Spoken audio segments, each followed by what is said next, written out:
যেভাবে গেয়েছি হুবহুব ওইভাবেই গাইছে। তা আপনাদের কি মনে হয় যে সস্তার বস্তা? এখন মাইজ ভান্ডারি কালাম মানে আমার জীবনের চাইতেও বেশি দামি। ঠিক। আর এইটারে কেউ হজবরল কইরা গাবে, আমি প্রতিবাদ করব। এটা আমি করব, যেখানে ইচ্ছা যত বড় শিল্পী হোক, এটা আমি প্রতিবাদ আমি করব। হতে পারে। এবার কয় ভান্ডারির গান এত সস্তা হয়ে গেল, আপনি একটা গাজির গান গাইলেন। গানের কথাটা ছিল কি? কারণ দিন শেষে আমি দরবারের সাথে জড়াই গেছি। এখন মাইজ ভান্ডারি কালাম মানে আমার জীবনের চাইতেও বেশি দামি। ভান্ডারির গান এত সস্তা হয়ে গেল, আপনি একটা গাজির গান গাইলেন। গানের কথাটা ছিল কি? বেলা দ্বিপ্রহর ধুধু বালুর চর, ধূপেতে কলিজা ফাটে। এই গানটা আপনার কাছে কোন অ্যাঙ্গেলে, কোন ভাষায়, কিসে মাপকাঠি করে, কোন দাড়ি পাল্লায় ছোট ওজন করে আপনার কাছে কম মনে হইলো আর সস্তা মনে হইল? জনের না আমার কথা পালাগানে আপনার সাথে আমার অনেক বিতর্ক আছে। দিন শেষে আমি আপনাকে যথেষ্ট সম্মান করি। এর মানে এই না যে কোনো অন্যায় আমি মাইনা নিব। আমি বাগনা ভাল্লুক ওরা, আমাকে ডর ভয় পাওয়ার মতো কিছু নাই। আমাকে কেউ ডরায় না, আমাকে সবাই ভালোবাসে। আমি বাগনা ভাল্লুক ওরা, আমাকে ডর ভয় পাওয়ার মতো কিছু নাই। আমাকে কেউ ডরায় না, আমাকে সবাই ভালোবাসে, স্নেহ করেন, আদর করেন। এর জন্য হয়তোবা হতে পারে। এবার কয় ভান্ডারির গান এত সস্তা হয়ে গেল, আপনি একটা গাজির গান গাইলেন। গানের কথাটা ছিল কি? বেলা দ্বিপ্রহর ধুধু বালুর চর, ধূপেতে কলিজা ফাটে, পিয়াসে কাতর। আল্লাহ মেঘ দে পানি দে, আল্লাহ ছায়া দে রে তুই। এই গানটা আপনার কাছে কোন অ্যাঙ্গেলে, কোন ভাষায়, কিসে মাপকাঠি করে, কোন দাড়ি পাল্লায় ছোট ওজন করে আপনার কাছে কম মনে হইল আর সস্তা মনে হইল? একটা গান কবি লিখে একটা সন্তান জন্ম দেওয়ার চাইতে কঠিন। আপনি আর আমি দুনিয়ায় আসছি, কয়দিন পরে চলে যাব, যাইতেই হবে। মানুষ চিরজীবন থাকে না, থাকে তার আচার আচরণ, থাকে তার রীতিনীতি, থাকে তার ভদ্রতা, থাকে তার নর্মতা। ভালো কর্মে পাবে তুমি সেই দিন ভালো পুরস্কার, মন্দ করিলে মন্দ ক্ষমা নাই রে আর। কেউ সেদিন বেহেশতে যাবে, কেউ সেদিন দোজকে যাবে। আকাশ দেওয়ান তোমার উপায় হবে কি রে, আমার মন তুমি ফাঁকি দিয়া কই যাইবা রে। সস্তা হলে হতে পারে যে বোঝে না তার জন্য। রহমত হইল, বৃষ্টিটা হইল এক প্রকারের রহমত। আমি আমার আল্লাহর কাছে বলেছি, আল্লাহ রহমত চাই, আল্লাহ তুমি মেঘ দাও, পানি দাও, আবার ছায়াও দাও। বৃষ্টিটা হচ্ছে একটা রহমত। মেহমান কারো ঘরে আসলে রহমত, কারো ঘরে কন্যা সন্তান হইলে রহমত। আর যেখানে আমি আমার আল্লাহর কাছে রহমত চাইতেছি, আমার আল্লাহর নামের পরে ভান্ডারির নাম থাকবো না, কোন কি বললেন কি? এটা আপনি কোন জ্ঞানের পরিধি থেকে এরকম কথা আসে আপনার মাথায়?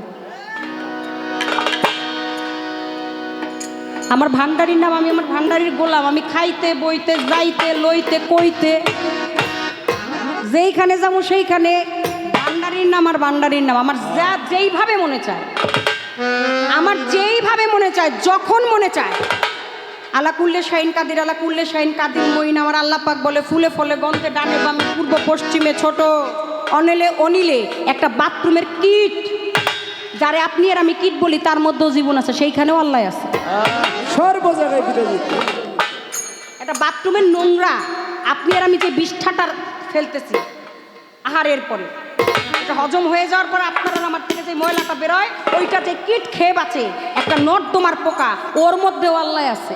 আর সেহিন আমার আল্লাহ আছে, সেহিন বাবা ভান্ডারি আছে। তাই তো সত্যি কথা।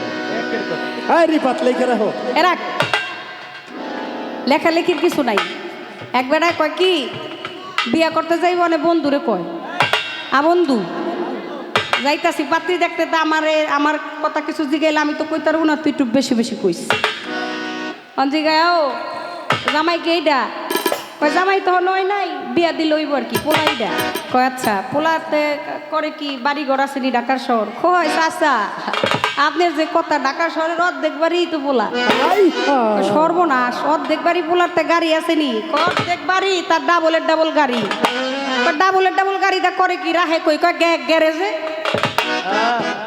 যেই কয়টা বাড়ি এই গ্যারেজ ভর্তি খালি পোলার গাড়ি অনেক পাশের বন্ধু তো বুঝতেছে গপ্প দিয়া তো হোতায় হেলাইতেছে বেশি কইয়া বিয়া দিব তো মাইয়া দূরের কথা কলিনি শুরু করে অনেক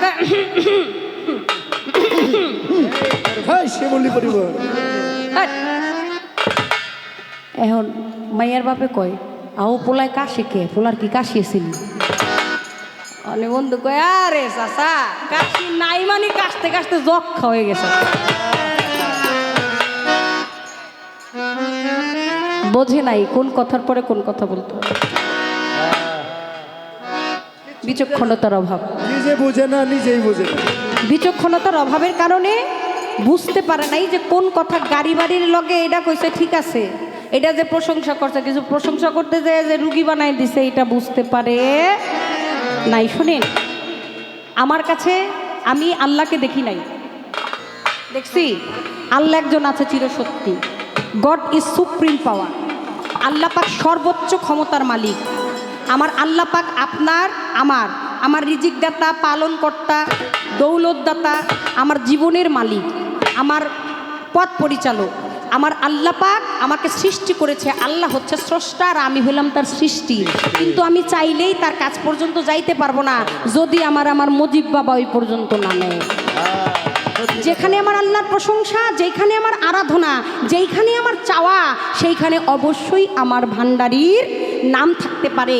আর আপনারা হয়তো জানেন যে এই গানটা কিন্তু আমাকে অনুরোধ করেছে কম করে হলেও 8 থেকে 10 জন তৎমধ্যে মঞ্চ থেকে যখন আদেশ করলেন এই গানটা ফোক সম্রাজ্ঞী বেগম মমতাজ তিনি কোক স্টুডিওতে আমি যেভাবে গেয়েছি হুবহুব ওইভাবেই গাইছে তা আপনাদের কি মনে হয় যে সস্তার বস্তা মিলে গাইছিল একটু শিক্ষা দরকার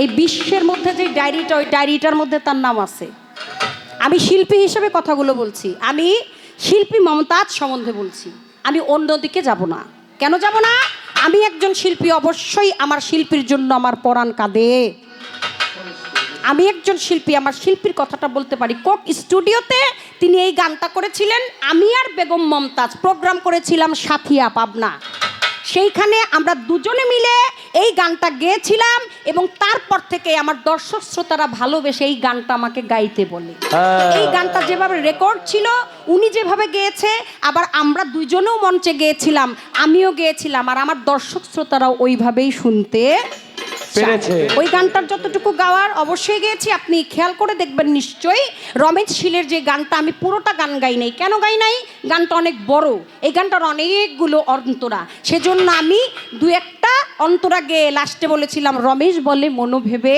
আমি ওই স্বরূপ দেখা পাবো কবে আমার এই হালে কি জনম যাবে বলো না